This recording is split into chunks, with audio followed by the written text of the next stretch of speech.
RPSC पर supreme टिप्पणी। राजस्थान लोक सेवा आयोग यानी आरपीएससी की भर्ती परीक्षा को लेकर सुप्रीम कोर्ट ने बेहद सख्त टिप्पणी की है। इस मामले में आरोपियों की तरफ से दायर जमानत याचिका पर सुनवाई के दौरान अदालत ने कहा कि इस मामले में उम्मीदवारों से ज्यादा तो आरोपी हैं। सुप्रीम कोर्ट में जस्टिस केवी विश्वनाथन और एन कोटेश्वर सिंह की बेंच के सामने दो मुख्य याचिकाएं पेश की गई थी। इनमें से एक आरोपी की जमानत याचिका और दूसरी परीक्षा को स्थगित करने की मांग से जुड़ी थी। कोर्ट ने याचिकाओं पर जल्द सुनवाई की मांग को स्वीकारते हुए कहा कि आरपीएससी से जुड़े मामले में गंभीर अनियमितताएं सामने आई हैं, जिन पर न्यायिक नजर रखना आवश्यक है। तो देखिए आरपीएससी में कैसे हो सुधार, इस बात को लेकर के भी जानकारी। आरपीएससी से जुड़े मामलों में गंभीर अनियमितताएं सामने आई हैं, ये सुप्रीम कोर्ट की तरफ से कहा गया, जिन पर न्यायिक नजर रखना आवश्यक है। पानी की मांग, आंदोलन और बवाल। 16 जून से श्री गंगानगर के किसान 2500 क्यूसेक पानी की मांग को लेकर के धरना प्रदर्शन कर रहे हैं। पानी पर किसानों का नॉन स्टॉप प्रदर्शन जारी है। ताज्जुब ये कि हर वर्ष किसानों को सिंचाई के पानी के लिए विरोध प्रदर्शन करना पड़ता है, लेकिन कोई सरकार स्थायी समाधान नहीं निकाल पाई। ये रिपोर्ट देखिए।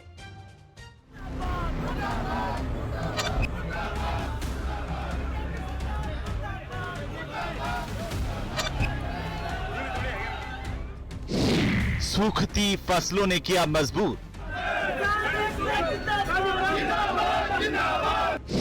गम गुस्से से किसानों ने भरी हुंकार, आश्वासन से नहीं चलेगा काम।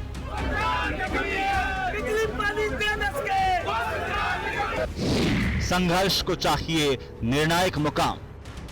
जिस भीषण गर्मी में लोग घर से निकलने से पहले 100 बार सोचते हों, उस प्रचंड गर्मी में सड़क पर धरना प्रदर्शन की मजबूरी के बारे में सहज ही सोचा जा सकता है।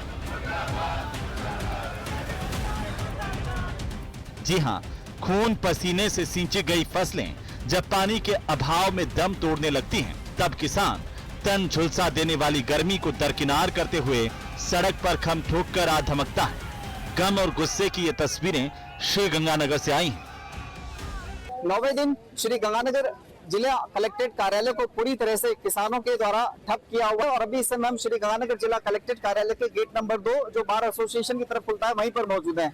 मैं आपको यहाँ की तस्वीरें दिखाऊं तो आप ये देखिए, एक और जहाँ किसान मजदूर व्यापार संघर्ष समिति का एक प्रतिनिधि मंडल जिला प्रशासन से वार्ता करने में जुटा हुआ है, तो वहीं दूसरी ओर श्री गंगानगर जिला कलेक्ट्रेट कार्यालय के बार एसोसिएशन वाले मेन गेट के बाहर सैकड़ों की संख्या में किसान मौजूद हैं और प्रतिनिधि मंडल के बाहर आने का इंतजार कर रहे हैं। गंग नहर में 2500 क्यूसेक सिंचाई के पानी की मांग को लेकर चल रहा धरना 9वें दिन भी जारी रहा। संयुक्त किसान मजदूर व्यापार संघर्ष समिति के आह्वान पर मंगलवार को जिले में प्रशासन ठप आंदोलन किया गया। सुबह से ही जिले के सरकारी कार्यालयों में कामकाज ठप रहा। गंगा सिंह चौक पर भारी संख्या में किसान जुटे और मांगे नहीं माने जाने तक डटे रहने का संकल्प दोहराया। किसान बहुत दुखी है जी। पानी के बगैर किसान का कुछ नहीं है। हमारे खेत खाली पड़े हैं, खेत में कुछ नहीं होगा तब कुछ नहीं कर पाएंगे। हमारे बच्चों का क्या होगा जो आने वाली है भविष्य में, हम कुछ भी काम नहीं कर सकते। सरकार ये इस चीज को ध्यान में देके और हमारे पानी की जो है 2500 क्यूसेक उसका करे, व्यवस्था करे। किसान कहते हैं कि पानी के अभाव में कपास की फसलें सूख रही हैं, जबकि मूंग और ग्वार की बिजाई का समय बीतता जा रहा है, लेकिन सरकार समाधान के नाम पर सिर्फ आश्वासन दे रही है। पानी तो चाहिए जी, पानी में जान दे देंगे। पानी तो है ही नहीं खेतों में।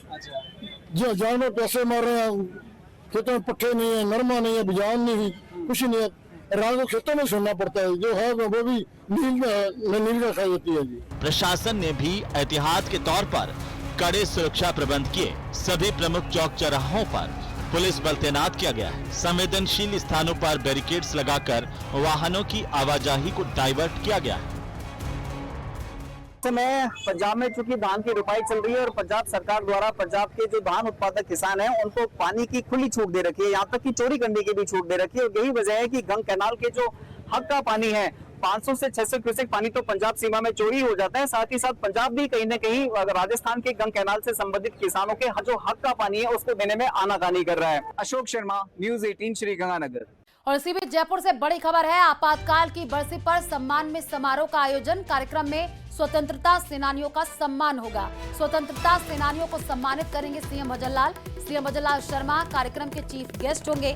बीजेपी जयपुर द्वारा लोकतंत्र सेनानी सम्मान समारोह और संगोष्ठी का आयोजन। आपको बता दें कि माहेश्वरी पब्लिक स्कूल में कल दोपहर 12:15 पर यह कार्यक्रम रखा गया है।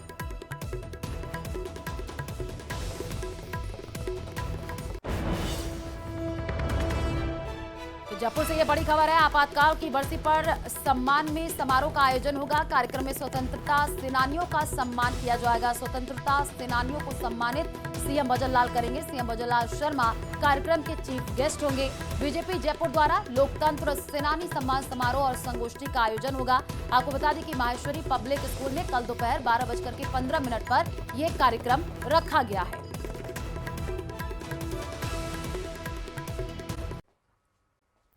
राजस्थान के बहुचर्चित जल जीवन मिशन जेजेएम घोटाले से जांच एजेंसियों का शिकंजा लगातार कसता जा रहा है।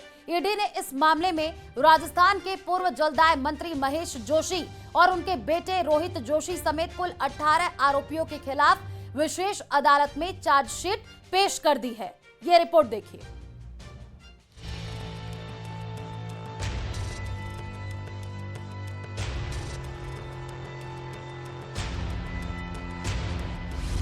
जल जीवन मिशन घोटाले में जांच तेज।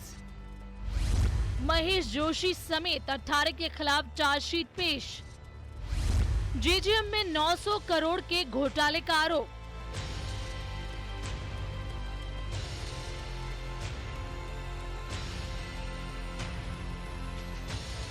केंद्र सरकार की महत्वाकांक्षी जल जीवन मिशन योजना, जिसका मकसद ग्रामीण इलाकों में हर घर तक नल से साफ पानी पहुंचाना था, वही योजना अब भ्रष्टाचार के गहरे दलदल में फंसी नजर आ रही है। प्रवर्तन निदेशालय इस मामले में एक्शन में नजर आ रहा है।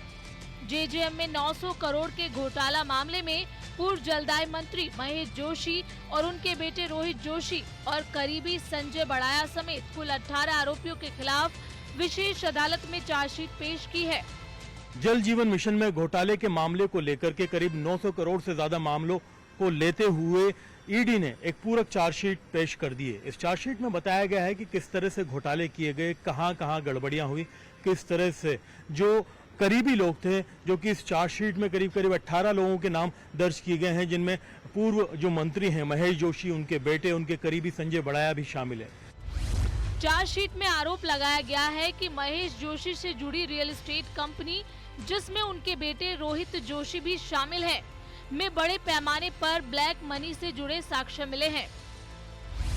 ईडी का आरोप है कि जल जीवन मिशन के कामों से आने वाला रिश्वत का पैसा और कमीशन महेश जोशी के बेटे रोहित जोशी की कंपनी में लगाया जाता था। चार्जशीट में अलग अलग खातों में भी नियमों के खिलाफ लेन देन का जिक्र है। ये भी आरोप है कि फर्जी अनुभव प्रमाण पत्रों के आधार पर करोड़ों रुपए के ठेके हासिल किए गए थे और फर्जी प्रमाण पत्र का सत्यापन भी फर्जी ईमेल आईडी के जरिए कराया गया। मुख्य आरोप है कि कुछ कंपनियों जैसे कि गणपति ट्यूबवेल कंपनी और श्री श्याम ट्यूबवेल कंपनी ने फर्जी अनुभव प्रमाण पत्र बनाकर जल जीवन मिशन के तहत करोड़ों रुपए के ठेके हासिल किए। चार्जशीट के अनुसार जल जीवन मिशन के तहत पाइपलाइन बिछाने और जल आपूर्ति योजनाओं के टेंडर फर्जी दस्तावेजों के आधार पर हासिल किए गए। श्री गणपति ट्यूबवेल कंपनी ने 68 निविदाओं में हिस्सा लेकर 859.2 करोड़ रुपए के टेंडर हासिल किए। श्री श्याम ट्यूबवेल कंपनी ने 169 टेंडर में भाग लेकर 120.25 करोड़ के ठेके हासिल किए। जल जीवन मिशन घोटाले ने पूर्व मंत्री महेश जोशी की मुश्किलें बढ़ा दी हैं। बताया गया है कि कमीशन का पैसा किस तरह से महेश जोशी के बेटे की फर्म में लगाया जाता था। इन तमाम चीज़ों को लेकर के अभी जो जानकारी ईडी ने इस पूरी चार्जशीट के अंदर दी है, उसके मुताबिक राजस्थान के इस पिछली सरकार के सबसे बड़े घोटाले में अभी बहुत से मामलों का खुलासा होना बाकी है। वहीं दूसरी तरफ ईडी ने इस मामले में पहले भी कार्रवाई करते हुए आरोपियों से जुड़ी करीब 47.80 करोड़ की संपत्तियां जब्त की थी, जिनमें कृषि भूमि, रिहायशी फ्लैट और अन्य संपत्तियां शामिल हैं। जांच एजेंसी का दावा है कि ये संपत्तियां घोटाले की काली कमाई से अर्जित की गई थी। इन संपत्तियों में महेश जोशी की सांगानेर स्थित 2 संपत्तियां, संजय बड़ाई की 8 प्रॉपर्टी, महेश मित्तल की 25 करोड़ की संपत्तियां, पदमचंद जैन की 5 करोड़ की संपत्ति शामिल थी। गौरतलब है कि इस मामले में एंटी करप्शन ब्यूरो भी पहले से जांच कर रहा है और कई गिरफ्तारियां भी हुई है। अब ईडी द्वारा चार्जशीट पेश किए जाने के बाद जांच और तेज होने की उम्मीद है। सीबीआई भी इस मामले में अपनी जांच कर रही है।